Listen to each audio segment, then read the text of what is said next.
Welcome to the Friday edition of Juan's World, and my topic today is going to be dictionaries and dictionary definitions.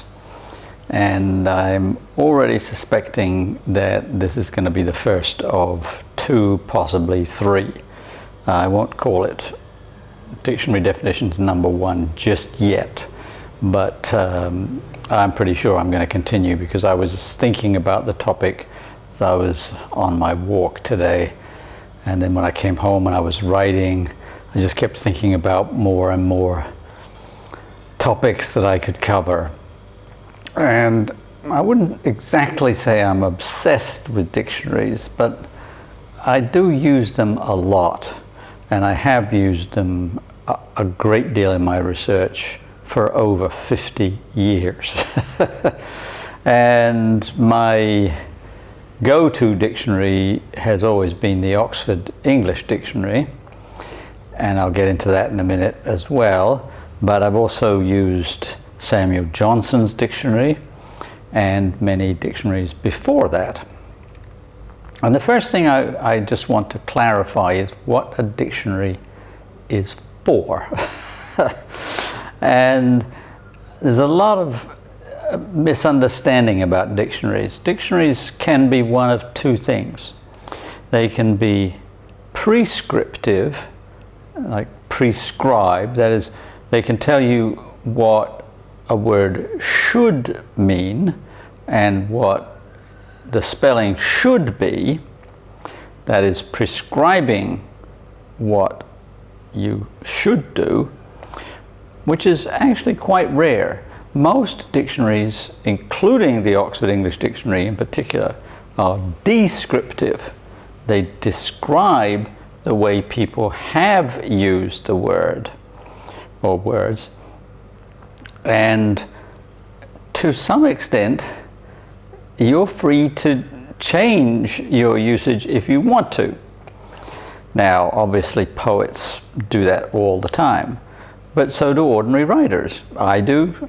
A lot of people do. They change, sometimes subtly, the meanings of words to get at little nuances, or for some reason or another, just quirky, maybe creative. And because of that, words change over time. They change in meaning and they change in spelling. That's the way language is. And dictionaries always play catch up. They're always looking and seeing if words still mean the same thing, or if the meaning has changed, if the spelling has changed, and then they go forward. And there's always a degree of argument. There's pedants who say, oh no, this dictionary is horrible because now it's changed the meaning of this word, or it's changed the spelling, or what have you. That's just the way language is. I'm not that kind of pedant. I am a pedant, but not that kind. So let's go down the path of dictionaries and see where we get today.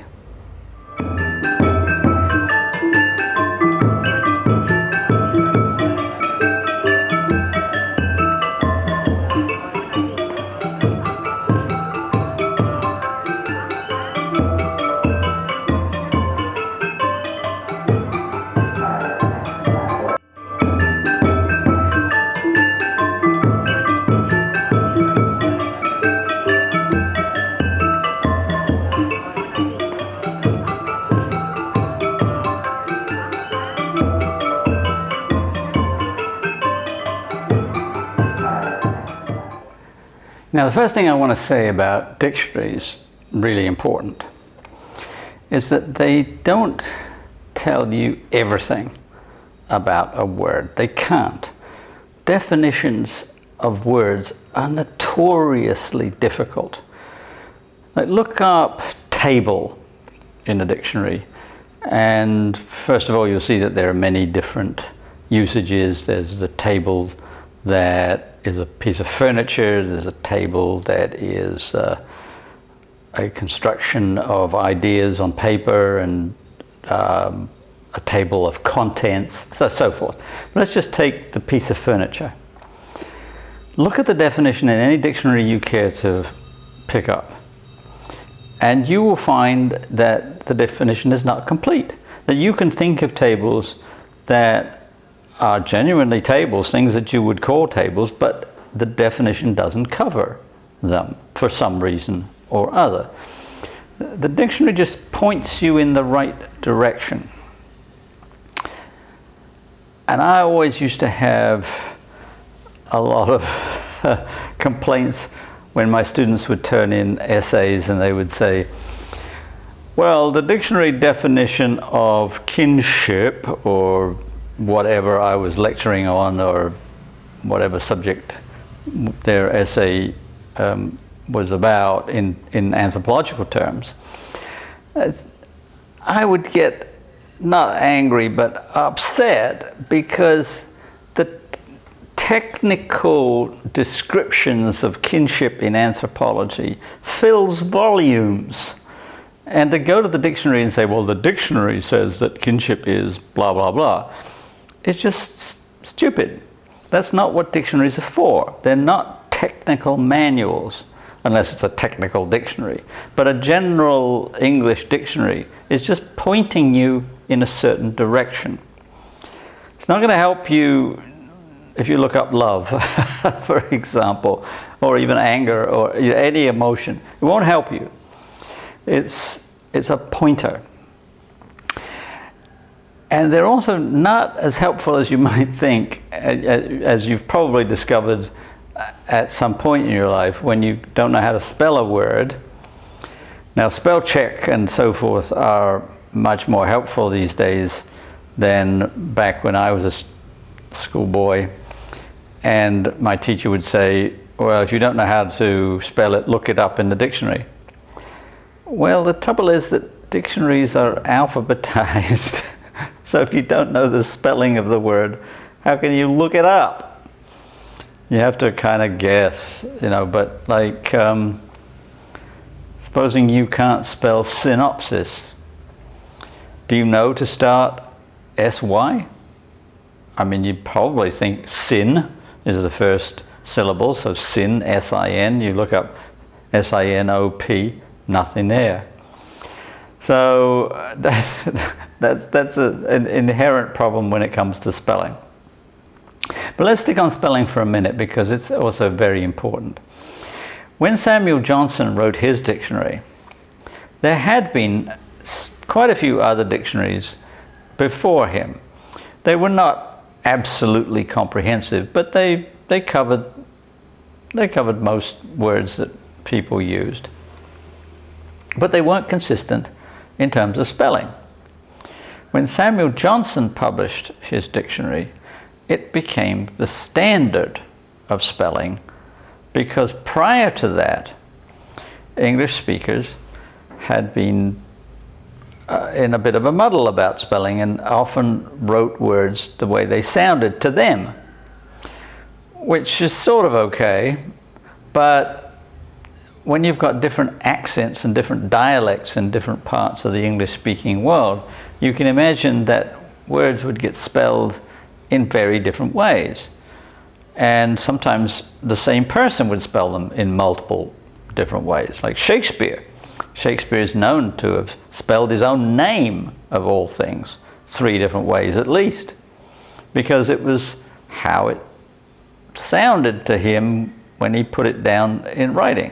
Well, Johnson changed all of that. He didn't set out to do this. This was not his primary purpose, but it ended up being a result of having this definitive dictionary, so that now publishers in particular could go to the dictionary and could say, well, this is the way the word is supposed to be spelled. I don't care how you spell it, this is how it's supposed to be spelled. And publishers have continued in that way, and sometimes that's really annoying to me, because publishers will often say, we use, let's say, Merriam-Webster or Oxford English Dictionary if you're English. If you're from the United States, using United States spelling, you probably use something like Merriam-Webster. There are often alternate spellings of words, but the dictionary will say, well, this is the most common spelling, but this is also a spelling, and this is also one.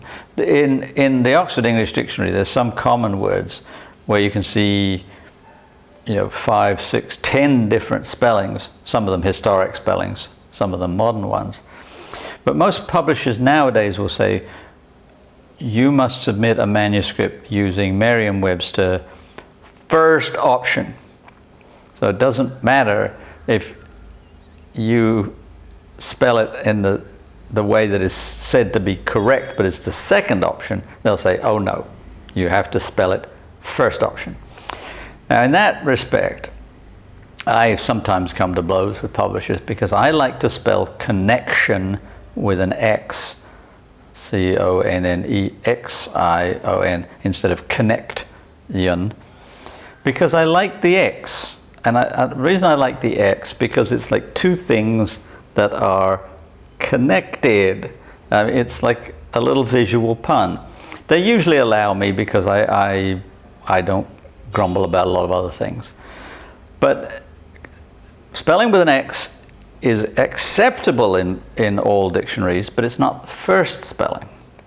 So one of the things that dictionaries can do, perhaps a little too much, is to regularize the language in ways that are disadvantageous, not just to people like me, but to people who don't speak standard English. So dictionaries favor the elite, the educated elite. And that's a bit of a problem because it separates out the educated speakers of the language and puts them on a pedestal and says they are the best speakers of the language. Well, I don't agree with that. There are a lot of people who speak English in dialects, including members of my own family, and I think their language is rich and vital and exciting and all kinds of great creative things, but they have to be marked wrong if they write the way they speak, because the dictionary says no, your dialect is inferior. Well, that rubs me up the wrong way tremendously. Which brings me back to the Oxford English Dictionary, which is, as I say, descriptive. That is, it follows Johnson's rules. Johnson didn't just produce a descriptive dictionary, he produced a descriptive historical dictionary. That is, he didn't just want to know how do people use this word now, it's how did they use it in the past, and has it changed, and has the meaning changed, has the spelling changed. So you see the whole flow of the language from the very earliest, going right back to Old English, what used to be called Anglo-Saxon, through Middle English, the English of Chaucer, to early modern, the language of Shakespeare, and on to modern English. And that's can be very helpful. And what Johnson did, and what the Oxford English Dictionary does, is they have readers who submit examples of the usage of a word from printed sources. And there again we get a bit of elitism in, because if it's a printed source, that means the person who wrote that sentence with that word in it had to have access to publishing. And that's a very, very small minority of people in the world. So that also contributes to elitism, although it's also true that nowadays people do write more and more in dialect and in non-standard ways, and they do creep into the dictionary too. But what Johnson did was he just farmed out all the letters of the alphabet to his various readers and asked them to submit on little slips of paper a quotation with the word in it and the meaning, and he gathered all the slips together over many, many years and compiled his dictionary that way. And in more or less the same fashion, that's what the Oxford English Dictionary does. And I'm slightly honored to say that I am a reader for the third edition of the Oxford English Dictionary. I've produced entries for approximately 50 words in the current edition, including including a non-standard spelling of one word, which I used at one point. Not particularly deliberately, but it's in there now as an example of a non-standard spelling. Now, one of the areas that can sometimes aggravate me, sometimes helps me, is correct usage of a word. And this is where my limited pedantry takes hold. There are some words that people who are not very particularly educated or knowledgeable use wrongly. And sometimes using a word wrongly or spelling it wrongly doesn't really matter very much. But there are times when there are differences in meaning that are important. And I'll give you two examples. One of them is the word enormity. Enormity means something large, but in a negative light, or has a negative connotation to it. So we can talk about the enormity of a serial crime. It's like something that's really big, but it's also really bad. But people will sometimes use the word enormity to mean enormousness, which is a word, a perfectly good word, and so that they'll say something like the enormity of the hurricane, meaning just that it was really big. I mean, maybe it was devastating too, but enormity implies some kind of evil intent. Hurricanes don't have evil intent, so you can't talk about the enormity of a hurricane, or even the enormity of damage, because it's not intended. Another word like this that I really dislike the misuse of is simplistic. People often use it to mean like simple. But simplistic means too simple, overly simple, simple beyond necessary description. I can think of many, many more, but I'll leave it there. In terms of spelling, I don't know. I think nowadays the spelling of minuscule is either the old and, to my mind, correct spelling, which is minuscule, because it's from a word meaning lowercase, and it's the opposite of majuscule. So minu and maju are opposites, but an awful lot of people spell it now mini, like M-I-N-I, minuscule, and I'm not sure, I haven't checked, but I think that that's probably become an alternate spelling. Well, that's the kind of thing that aggravates me, but it's not going to make me lose any sleep. Like, it's not that important. It just shows that people don't know about the origins of words. All right. That goes back to what I was saying in a long ago video about plurals. Whether you're going to say formulae or formulas and so on. These are all relatively minor issues as far as I'm concerned. But what about new words? There's one that often makes me smile. The word hopefully. Now, its original meaning was to do something in a hopeful manner. So he skipped along to the party hopefully. That is, he had a hopeful demeanor. But for some reason or other, the word got tangled up with the idea of, I hope this will happen. Hopefully the party will be a success. Hopefully I will get a raise. And grammarians screamed and tore their hair. It's like, you can't do that. You've got to say, it is to be hoped that the party will be successful.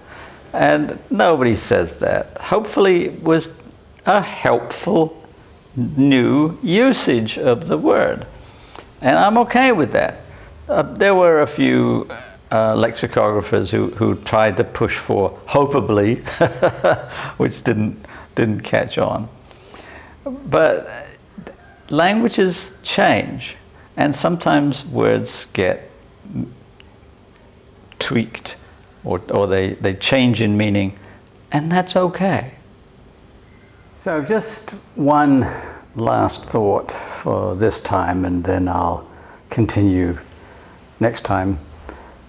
Maybe Tuesday, don't know, might have a recipe up my sleeve, maybe Friday, don't know. Anyway, I want to talk about not so much the invention of words as the need for certain words that we ought to invent, but we don't have them. And there are two examples that I'll give you, and there are more, of course. But the first one that I've been thinking about for a very long time is the fact that we don't have a really good single word to describe a person who you live with as if you were married. Maybe you don't just share a house together, but that you also have children together, but you're not married. You know, if you're married, that person is your spouse, your husband, your wife, whatever.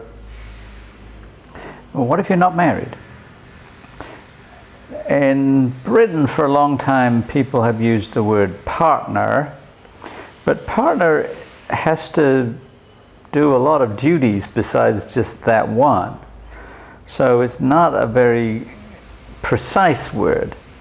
Sometimes the phrase common law husband or common law wife is used, and that's technically sort of correct. I'm not entirely sure of the law, not a lawyer, but I think that if you've been actually living together as if you were married for 7 years, I believe, then you can claim under common law to be married or some such. I'm not a lawyer, but that's kind of a long phrase. Go to a party, you meet somebody new for the first time, you say, "Oh, here's my common law wife." It's like, there's just not a neat new word that would sum up that relationship. And for a long time, I've believed that the reason that there isn't a word is because the culture doesn't want a word.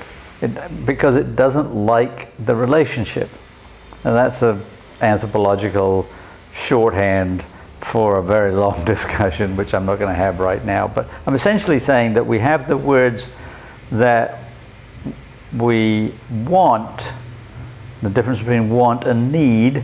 Like, we may need that word because it may be important, but we don't have it. The second one was one I saw just the other day, and it seemed awfully tragic to me, but it's also quite apt. That we have a word for a lot of people who are bereaved one way or another. I'm a widower.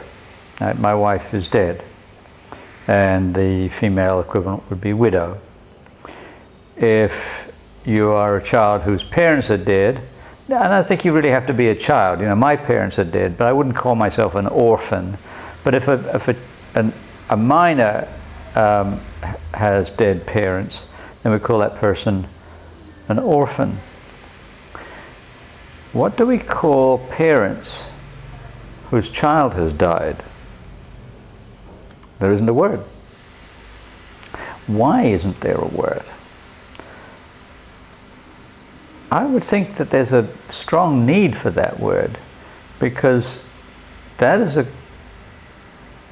a category of people who are really struggling emotionally, and it would be useful to be able to say, here are my friends Mary and John, they are X, you know, like they lost their child. And that shorthand would be very, very useful, and we don't have it. Now there I don't have an answer as to why we don't, because it seems that there's a really strong need for that word, but doesn't exist. One more I'll just mention in closing. We don't have a word for two men who are married to sisters. What is the relationship between the two men? I was married to a woman who had a sister who was married to a man, and he and I were very good friends, still are, in fact, although we haven't spoken in a while. He's not my brother-in-law. There's too many marriages in between. My wife's sister is my sister-in-law, but her husband is my sister-in-law's husband. That's technically correct. We don't have a word for the person who is my sister-in-law's husband. And that seems like a minor deficit. We can use brother-in-law to, you know, kind of cover the cracks. Just as when I used to visit my wife's family, not her parents, but some of her cousins, or her parents' cousins, when they introduced me, they used to say, oh, here's our cousin Juan, or they used to call me John. Well, I wasn't their cousin at all. I don't think there is even really a cousin-in-law term, or cousin by marriage. So there's a lot of terms that we don't have, and I'll leave you with the question why we don't have those terms, because they would be useful. And meanwhile, I will get my thinking cap on about cooking versus more dictionary stuff next time. And in the meantime, tell your friends, please like, please subscribe, and have an excellent weekend.